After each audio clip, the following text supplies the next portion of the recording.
Present மீடியாவுக்கு ரொம்ப நன்றி. அந்த வெற்றி விழான்றதை விட உங்களுக்கு எல்லாருக்கும், மக்களுக்கும், பிரசன்ட் மீடியாவுக்கும் சொல்கிற நன்றி விழா தான். நாங்கள் எல்லாரும் உங்களுக்கு நன்றி சொல்கிற விழாவாக தான் அதை பார்க்குறேன்.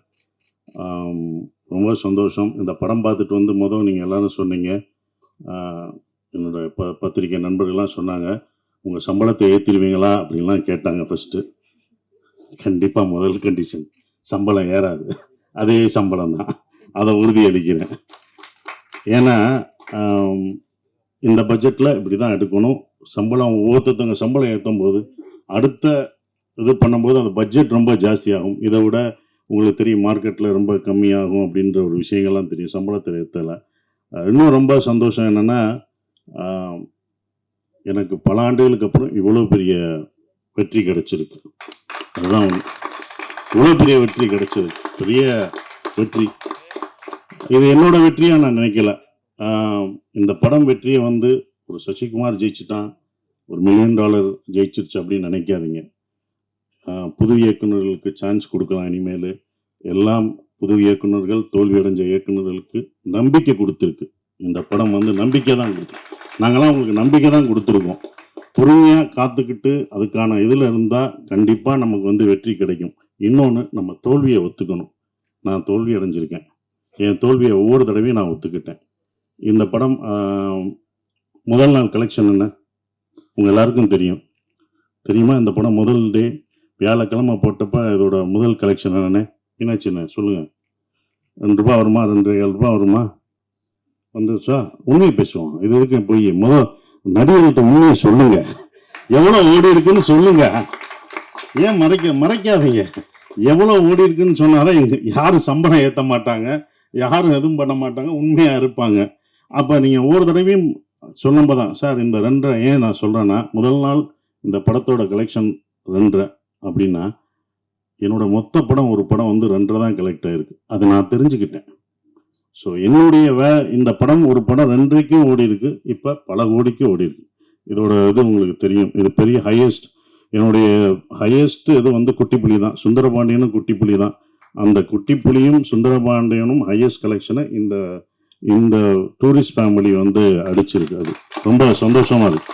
அப்போ ஒரு நம்பிக்கையை கொடுக்குற, நான் இதை ஏன் இவ்வளோ தூரம் சொல்றேன்னா, இனி வரும் நம்பிக்கை என்னைக்கும் விடாமுயற்சியோட விட்டு கொடுக்கக்கூடாது. அந்த நம்பிக்கை கொடுக்குறதா ஒரு 5 பேருக்கு நம்பிக்கை கொடுத்தா எனக்கு சந்தோஷமா இருக்கும்னு நான் நினைக்கிறேன். அந்த பொறுமை இருந்தான். ஏன்னா இது படம் ஆரம்பிக்கும் போதே யுவராஜ் தான் ரொம்ப கான்ஃபிடென்ட்டாக இருந்தார். எங்கள் ப்ரொடியூசர் சொன்னார், சார் உங்களுடைய இது என்ன ஞாபகம் இருக்குமான்னு தெரில,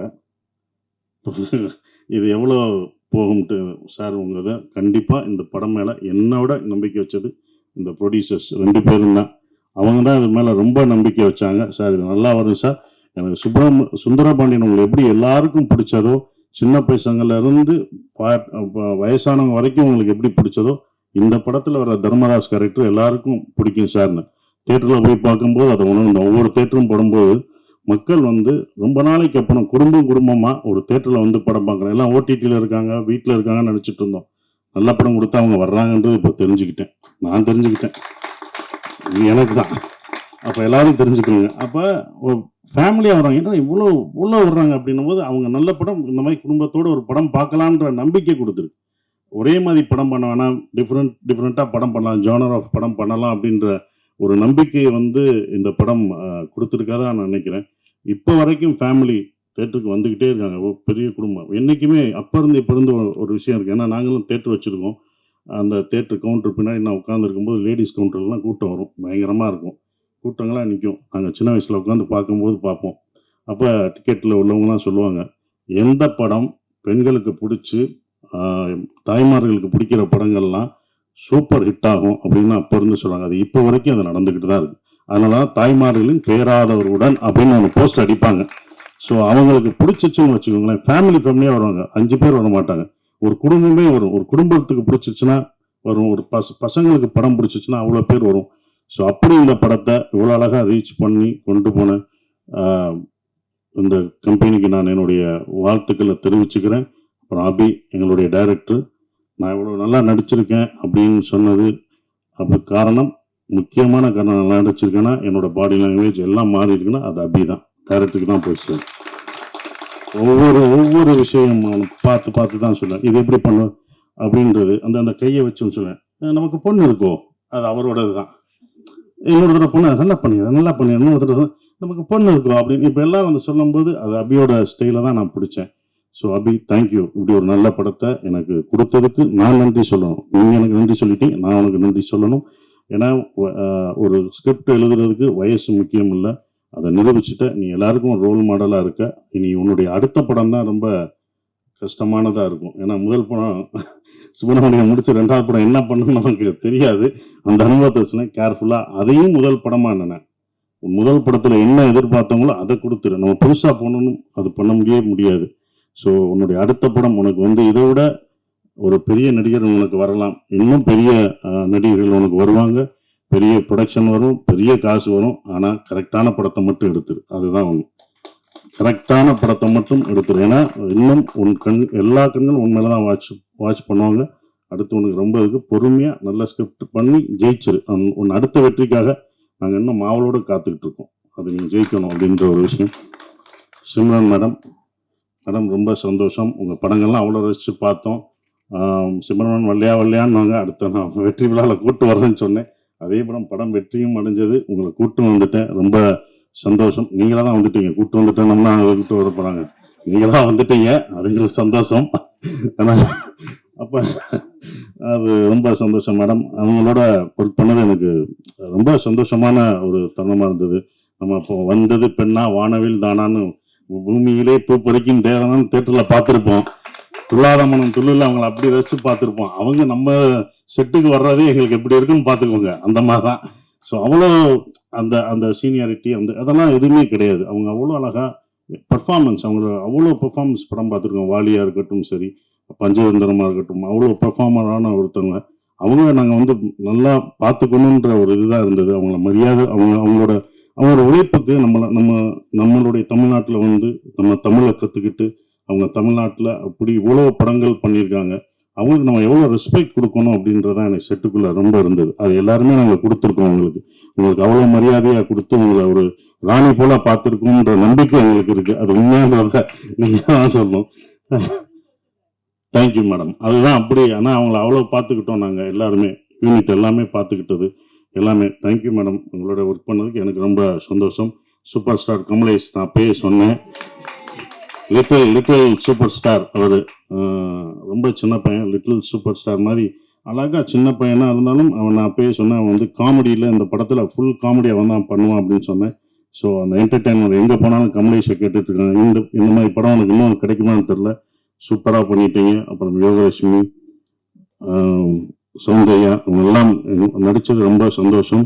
ஸ்ரீஜாமாவில் அவங்க பொண்ணு வந்திருக்காங்க, அவங்களுக்கும் என்னுடைய வாழ்த்துக்களை தெரிவிச்சுக்கிறேன். பாஸ்கர் சார், குமரவேல் சார், எல்லாருமே பக்ஸ் எல்லாம் பிரமாதமாக நடிச்சிருக்காங்க. எல்லாம் கரெக்டும் இருந்தது. எல்லாம் என்கிட்ட கேட்கும்போது வந்து ஒரே ஒரு கேள்வி தான் கேட்டாங்க, எப்படி சார் நீங்கள் ஹீரோ நடிக்கணும், இத்தனை பேர் இவ்வளோ கேரக்டர் நடிக்க விடுறீங்க, இவ்வளோ பேர் நல்லா நடிச்சிருக்காங்க, இவ்வளோ பேருக்கு ஸ்பேஸ் தர்றீங்க அப்படின்னாங்க. முதல் காரணம் நான் டைரக்டராக இருந்தேன், அதனால அது டைரக்டர் பாயிண்ட் ஆஃப் வியூவில் பார்த்தேன். நான் ஒரு நடிகராக இருந்தால் கொடுத்துருப்பேனான்னு தெரில. 2வது பாயிண்ட்டு, இந்த கதையில் வந்து தர்மதாஸ் அம்மாவாக இருந்தான். அந்த அம்மா தான் எல்லாருக்கும் சோறு ஊட்டி விடுற மாதிரி, இந்தா நீ சாப்பிடுன்னு எல்லாருக்கும் கொடுத்துட்டு கடைசி நான் சாப்பிட்டுக்கிட்டேன். அதனால தான் எனக்கு அவங்க சாப்பிட்டது போக எனக்கு அது கடைசி எனக்கு பேர் கிடைச்சது. அது இவங்கெல்லாம் அதெல்லாம் தூள் மாதிரி பிடிச்சி நின்னாங்க. ஸோ அவங்க எல்லாருக்கும் நன்றியை தெரிவிச்சுக்கிறேன். இந்த படம் எனக்கு வந்து கொடுத்தது வந்தது சந்தோஷ், திங்க் மியூசிக் சந்தோஷம், சரவணம், இரா சரவணம்னு சொன்னாங்க. ஸோ அதுக்கு அவங்களுக்கு சந்தோஷத்துக்கு நான் நன்றியை தெரிவிச்சுக்கிறேன். ஒவ்வொரு விஷயத்துக்கும் அவங்க வருவாங்க. எங்களோட சுப்பிரமணியபுரத்துலேருந்து ட்ராவல் பண்ணுறாரு. ஸோ இப்படி ஒரு படத்தை கொடுத்தது தேங்க்யூ சந்தோஷ். அப்புறம் எடிட்டர் எல்லாருக்கும் என்னோட காஸ்டியூம் நல்லா பண்ணமா, அந்த தர்மதாஸ் காஸ்டியூம் நல்லா இருந்துச்சு. என்னடா கட்டம் போட்டது, என்னடா கிரே கலராக கொடுக்குறாங்க. நாங்கள் அப்போ அதுக்கு ஒரு காரணம் சொன்னாப்புல, சார் கிரே நீங்கள் வேலை கிடைக்கிற வரைக்கும் கிரே போடுவீங்க, அதுக்கப்புறம் வேலை கிடைச்சோன்னு வேற மாறுவீங்கன்னு சொன்னீங்க. அந்த போஸ்டரு அந்த காஸ்டியூமே உங்களுக்கு ரொம்ப அந்த டிசைன்ஸ் ரொம்ப பிடிச்சது. நான் ஆரம்பத்திலேயே சொன்னேன், இந்த படம் வந்து உலக தமிழர்கள் மட்டும் இல்லை, உலக லெவலில் இந்த படம் பெரிய வெற்றி அடையும்னு நான் சொன்னேன். கண்டிப்பாக உலகத்தில் எல்லா பேரும் அவ்வளோ ரசித்து பார்க்குறாங்க. அந்த ஈழத்தமிழ் பேசின விஷயத்த அண்ணா அப்படின்னு அவ்வளோ இது பண்ணுறாங்க. நீங்கள் எப்போ நான் எங்கள் ஊருக்கு வருவீங்க எல்லாம் கேட்டுட்ருக்காங்க. அபி, இது யாருக்கும் கிடைக்காத ஒன்று கிடைச்சிருக்கு. இனி உங்களை அப்படி கொண்டாடுவாங்க. வெளிநாடு போனால் நம்ம ஊரில் நம்ம மக்கள் எப்பவும் கொண்டாடுவாங்க. ஆனால் வெளிநாட்டில் அவங்க இன்னும் உன்னையும் எல்லாரும் இந்த டீமில் இந்த படத்தில் நடித்தவங்க எல்லாத்தையும் அவ்வளோ ரசிச்சு கொண்டாடுவாங்கன்ற நம்பிக்கை எனக்கு இருக்கு. ஏன்னா வெளிநாடுகளில் இந்த படம் அவ்வளோ வெற்றி அடைஞ்சிருக்கு, ஹையஸ்டாக போயிட்டு இருக்குன்றாங்க, பல தேட்டர்களில் போயிட்டு இருக்குன்றாங்க. ஸோ அது ரொம்ப சந்தோஷத்தை கொடுக்குது. மறக்க முடியாத ஒரு விஷயமா இருக்குது. எல்லாருக்கும் நன்றி சொல்லிட்டு ஷான், நாங்கள் 2 பேரும் நிறைய தடவை ட்ராவல் பண்ணியிருக்கோம். அதுவும் இந்த ப்ரொமோஷனில் தான் ரொம்ப பழக்கம் அடைஞ்சது. அப்புறம் எங்களுடைய எழுத்தாளர் கவிஞர் மறக்கவே முடியாது மோகன்ராஜ், முதல் படத்தில் இது பண்ணுறது இப்போ வரைக்கும் ட்ராவல் பண்ணது மறக்கவே முடியாது. ஸோ எல்லாருக்கும் நன்றியை தெரிவிச்சுக்கிறேன். அப்புறம் விஜய், அவங்கெல்லாம் வந்து ப்ரொமோஷன், இதில் வந்து ப்ரொடக்ஷனில் ரொம்ப சொல்கிறது ப்ரொமோஷன் தான். அவ்வளோ இது பண்ணிட்டாங்க தம்பி. ப்ரொமோஷன்லாம் ரொம்ப அழகாக சிறப்பாக என்ன பண்ணணும் அப்படின்னு அதுக்கே தனியாக அவங்க செலவழிச்சாங்க. அதெல்லாம் நான் கற்றுக்கிட்டேன். ஒரு படத்தை வந்து எடுக்கிறது பெருசு இல்லை, அதை கொண்டு போய் மக்கள்கிட்ட சேர்க்கறது தான் ரொம்ப முக்கியமான விஷயம். அதை அவ்வளோ அழகாக சேர்த்தாங்க. விஜயும் வெங்கட்டும் அதுக்கு முக்கிய ஒரு விஷயமா இருந்து அதை கொண்டு போனாங்க. ஹரிஷன், ஹரிஷன் இருக்கார், அவர் வந்து எல்லாத்தையும் எங்களை சேர்க்கறது ரொம்ப கஷ்டம். இவங்கெல்லாம் டேட் வாங்கி இவங்கெல்லாம் ஒன்று இணைச்சு அந்த ஒரு நாள் கொண்டு வர்றது ரொம்ப சந்தோஷமா இருந்தது. அதுக்கு நன்றியை தெரிவிச்சுக்கிறேன்.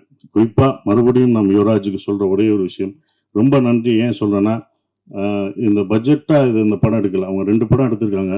2 படத்தோட இந்த படத்தோட பட்ஜெட் ஜாஸ்தி தான். நானே சொல்லுவேன், வேணாம் இவ்வளோ புகாதீங்க அப்படின்னு நான் சொல்லுவேன். அவங்களோட சண்டையெல்லாம் போட்டுங்க, வேணாம் என்னை வச்சு மினிமம் பட்ஜெட்டில் எடுங்க, இவ்வளோ போகாதீங்க அப்படின்வேன். அது அவருக்கும் சொல்லியிருக்காங்க, இவரை வச்சு ஏன் எடுக்கிறீங்க, இது போகுமா என்னன்னு பார்த்துக்கோங்கன்னு அவருக்கும் சொல்லியிருக்காங்க. அவர் என் மேலே நம்பிக்கை வச்சுருந்தாரு. அதோட இல்லை சார் நான் நம்பி தான் சார், நானே சொல்லுவேன். ராமேஸ்வரம் போகும்போதும் நான் சொல்லுவேன், பட்ஜெட் ஏறிடுச்சுன்னா அவங்களோட நான் சண்டை போடுவேன். இதோட 25ஆம் தேதி ஏன் போடுறீங்க, கிறிஸ்மஸ் ஹாலிடேஸ் எல்லாம் டபுளாக இருக்கும், வெளில வேணாம் சார் பரவாயில்ல சார் அப்படின்னு சொன்னாங்க. இந்த படத்து மேலே அவங்க அவ்வளோ நம்பிக்கை வச்சுருந்தாங்க. அந்த நம்பிக்கை வீண் போகலை. இந்த வெற்றி எங்களோட வெற்றி இல்லை, இது தமிழ் சினிமாவின் வெற்றியாக தான் நான் கருதுகிறேன். குடும்ப படங்கள் நிறையா வரும்ன்ற நம்பிக்கை எனக்கு இருக்குது. ஸோ இன்னும் மாறும், நிறையா படங்கள், நிறையா ஜேனர் படம் வரும்னு நினைக்கிறேன். உங்கள் எல்லாருக்கும் என் நன்றியை தெரிவிச்சு அப்படியே நன்றி. தேங்க்யூ.